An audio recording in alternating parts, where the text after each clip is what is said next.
Di tempat duduk, siap, gerak. Berdoa, mulai.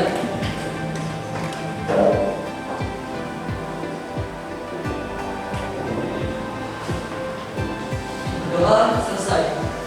Ya, terima kasih Jabal telah memimpin doa. Semoga pembelajaran hari ini berjalan lancar dan mendapatkan manfaat. Ya. Yang tidak masuk hari ini siapa? Aprilia saja. Aprilia kenapa? Sakit. Ya, yang lainnya masuk semua ya. Ya, kita doakan semoga Aprilia cepat sembuh dan bisa masuk sekolah. Ya. Ya. Anak-anak, sebelum kita mulai pembelajaran hari ini, biar kalian lebih semangat, kita SPK dulu ya. Ya, nanti ibu punya tebak-tebakan. Di sini ada tebak gambar, ya. Ada gambar, terus ada pokoknya kalian nanti silahkan tebak. Kira-kira kata-katanya apa dari gambar itu ya. Nanti yang bisa silahkan tunjukkan tangan dulu. Jangan langsung jawab. Nanti yang paling cepat siapa saya suruh menjawab dulu. Kalau betul jawabannya nanti ada hadiah dari saya. Perhatikan. Ya, siap-siap. Ayo, siapa yang bisa menebak? Angkat tangan dulu. Nah, yang pertama adalah Ina. Apa Ina? Kritik tajam. Betul ya? Tahu semuanya?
Ekosistem ya, tingkat gen, tingkat spesies dan tingkat ekosistem, betul sekali. Kemudian apa tujuan pembelajaran hari ini? Ya, yang pertama, peserta didik harus mampu mengidentifikasi wilayah persebaran flora dan fauna di Indonesia berdasarkan garis Wells dan garis Weber. Ya, yang kedua, nanti peserta didik harus mampu mengidentifikasi flora dan fauna pada setiap wilayah penyebaran.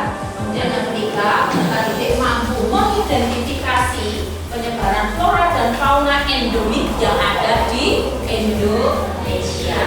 Ya, ya. Perhatikan, di sini ibu punya gambar ya. Gambar apa kira-kira? Di mana Pak?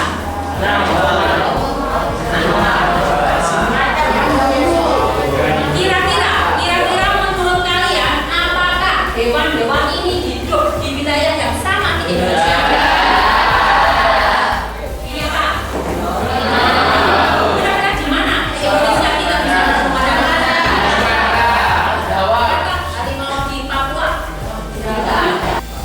Ya, ini adalah persebaran flora dan fauna di Indonesia. Jadi Indonesia itu disebut sebagai negara mega biodiversitas. Ada yang tahu apa itu artinya? Biodiversitas, mega biodiversitas. Apa artinya? Karena kenapa disebut negara mega biodiversitas? Karena Indonesia itu memiliki tingkat keanekaragaman hayati yang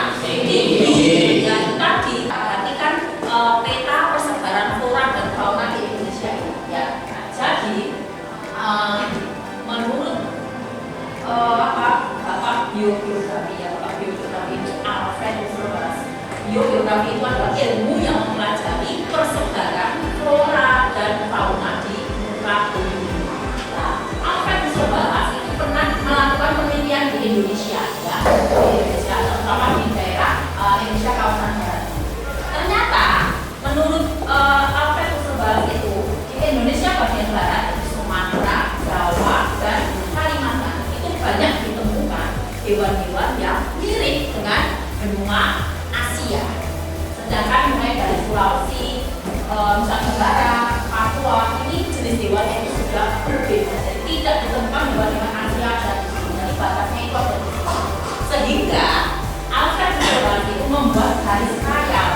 Garis ini khayal bukan garis sebenarnya, ya. Garis khayal namanya adalah garis Greenwich. Ini garisnya ini. Jadi antara Pulau Kalimantan dengan Sulawesi, dan di sini ini adalah sebelah baratnya Nusa Tenggara. Ya. Jadi menurut garis BLS itu Indonesia dibagi menjadi dua awalnya, Indonesia bagian barat yang terdiri dari 3 pulau ini dan Indonesia yang sebelah timur yang sebelah sini. Dan di sini ini mirip dengan Asia, yang sebelah sini ini mirip dengan Australia. Kemarin Ibu sudah membuat kelompoknya, ya. Silakan kalian sekarang duduk sesuai dengan kelompoknya masing-masing. Ya. Kelompok 1 kelompoknya Zajidan. Ya, saya bagikan LKPD-nya. Kelompok 1. Silakan dikerjakan.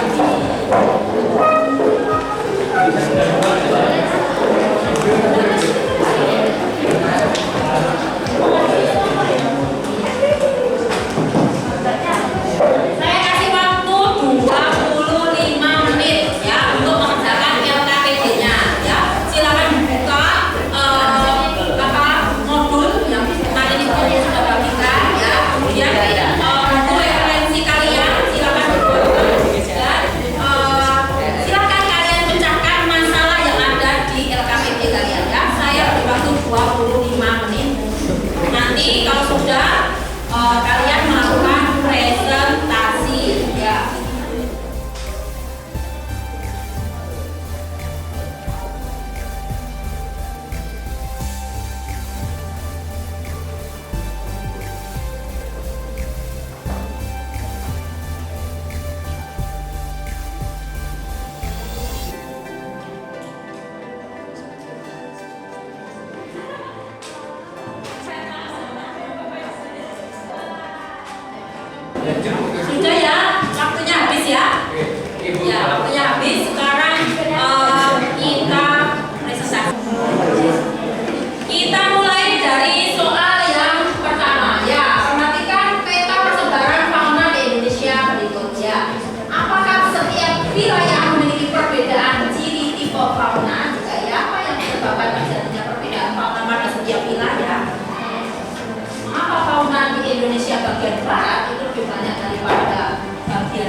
berbeda-beda pada setiap wilayah ya. Seperti yang sudah saya jelaskan tadi bahwa di Indonesia bagian barat itu dia lebih mirip ke Asia ya. Apa cirinya? Di sebagian besar yang ditemukan di situ itu adalah mamalia yang berukuran besar, kemudian banyak ditemukan kerang. Yang tadi ditambahkan kelompok dua bahwa di Asia yang sebelah barat itu ditemukan banyak burung, tapi burungnya itu jenisnya itu ya suaranya itu bagus, tapi biasanya burungnya itu kurang bagus.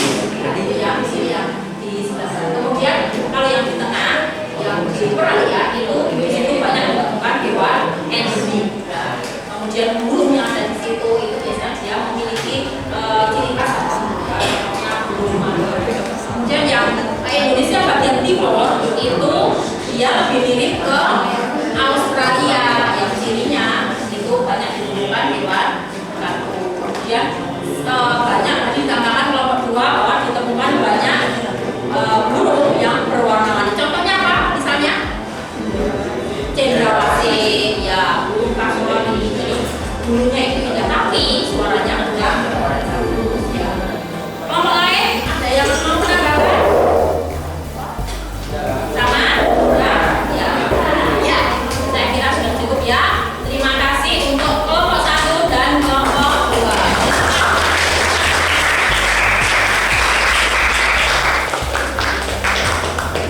Jadi kira-kira apa kesimpulan dari hasil diskusi kita kali ini? Mungkin ada yang bisa menyimpulkan? Ya, sudah. Kesimpulan diskusi hari ini, flora dan fauna di Indonesia dibagi menjadi 3 wilayah persebaran. Ya. Yang pertama, Indonesia bagian barat memiliki flora dan fauna mirip Asia. Kedua, Indonesia bagian tengah merupakan perpaduan antara Asia dan Australia.